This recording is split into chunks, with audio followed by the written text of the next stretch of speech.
नमस्कार। आप सभी जानते हैं कि हमारे देश की करेंसी रुपए की वैल्यू लगातार गिरती जा रही है। अब ये लगभग 82 रुपए के आसपास आ चुकी है और आज सभी लोग इसी बात को लेकर चिंता में हैं कि रुपए की वैल्यू आखिर कहां तक और गिरेगी और कहां पे जाके ये थमेगी। रुपए की गिरती वैल्यू की वजह से हमें इंपोर्ट करने में प्रॉब्लम आ रही है। पर हम आज के इस वीडियो में ये समझने की कोशिश करेंगे कि क्या हो अगर आपके देश की करेंसी की वैल्यू बहुत ज़्यादा बढ़ जाए। हाई करेंसी वैल्यू के क्या क्या ड्रॉबैक हैं वो हम इस वीडियो में समझने की कोशिश करेंगे। देखिए, जिस तरह से करेंसी गिरने के नुकसान हैं उसी तरह से करेंसी की वैल्यू बढ़ने के भी नुकसान होते हैं। जब करेंसी की वैल्यू बहुत ज़्यादा बढ़ जाती है तो वो भी एक प्रॉब्लम क्रिएट करता है किसी भी देश की इकोनॉमी के लिए। हमारे पिछले वीडियो में जिसमें हमने जापान के 1990 के स्टॉक मार्केट और रियल एस्टेट क्रैश के बारे में समझा था, उसी में हमने चर्चा की थी कि हायर करेंसी की वैल्यू प्रॉब्लम कैसे क्रिएट करती है।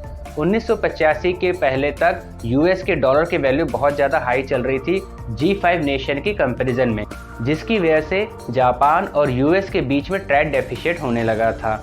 हो ये रहा था कि यूएस की हाई करेंसी वैल्यू की वजह से जापानीज़ को एक्सपोर्ट करने में आसानी हो रही थी, वहीं पे यूएस की जो कंपनीज थी उनको एक्सपोर्ट करने में प्रॉब्लम आ रही थी, क्योंकि उनकी करेंसी की वैल्यू इतनी ज़्यादा हाई हो चुकी थी कि कोई भी देश उनसे गुड्स को इंपोर्ट करने के लिए अवॉइड कर रहा था। होता यह है कि अगर आपके देश की करेंसी की वैल्यू बहुत ज़्यादा हाई हो जाएगा तो उसके कारण किसी और देश जिसकी करेंसी काफ़ी लो चल रही है उसे इंपोर्ट करने में प्रॉब्लम आएगी।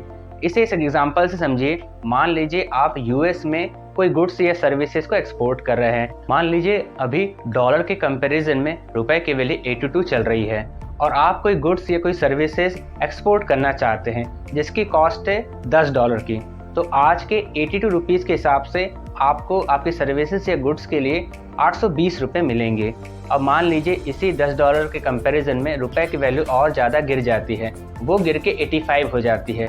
अब अगर आप कोई चीज़ को एक्सपोर्ट करते हैं तो उसी $10 के लिए आपको 850 रुपये मिलेंगे, 850 रुपीज़ आपको मिलेंगे सेम गुड्स एंड सर्विसेज को एक्सपोर्ट करने के लिए। अब हम बात करते हैं इंपोर्ट करने की।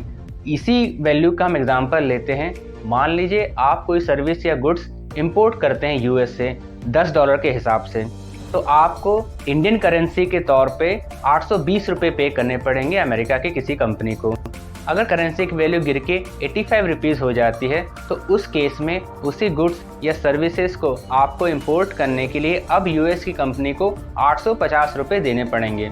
इससे हमें ये पता लगता है कि जब करेंसी की वैल्यू गिरती है तब एक्सपोर्ट करने में ज़्यादा बेनिफिट होता है पर इंपोर्ट करने में घाटा होता है। हम बहुत सारा तेल बाहर से इंपोर्ट करते हैं, इसलिए जब कच्चे तेल की बात आती है और जब करेंसी की वैल्यू गिर रही होती है उस केस में हमें कच्चा तेल इंपोर्ट करने पे काफ़ी ज़्यादा घाटा होता है। वहीं पे वो देश जिनकी करेंसी की वैल्यू बहुत ज़्यादा हाई हो गई जैसे कि अमेरिका, उन्हें भी एक्सपोर्ट करने में परेशानी आने लगती है, क्योंकि कोई भी देश जिसकी करेंसी यूएस डॉलर के कंपैरिजन में गिर रही है वो यूएस से कोई भी चीज़ इंपोर्ट करने के लिए अवॉइड करेगा। इससे यूएस की कंपनी को घाटा होने लगेगा क्योंकि वो अपना कोई भी सामान को एक्सपोर्ट नहीं कर पाएंगे किसी और कंट्री में। और वहीं पे यूएस की कंपनियां जो इंपोर्ट में डील करती हैं उन्हें इंपोर्ट करना आसान हो जाएगा, क्योंकि हायर करेंसी वैल्यू की वजह से वो सेम डॉलर पे ज़्यादा सामान इंपोर्ट कर सकते हैं।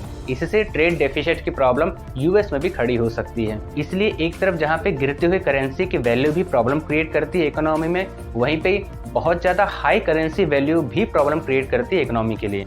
आज की वीडियो के लिए बस इतना ही। अगर आपको वीडियो पसंद आया हो तो इसे लाइक करिए, शेयर करिए और हमारे चैनल को सब्सक्राइब करिए। नमस्कार।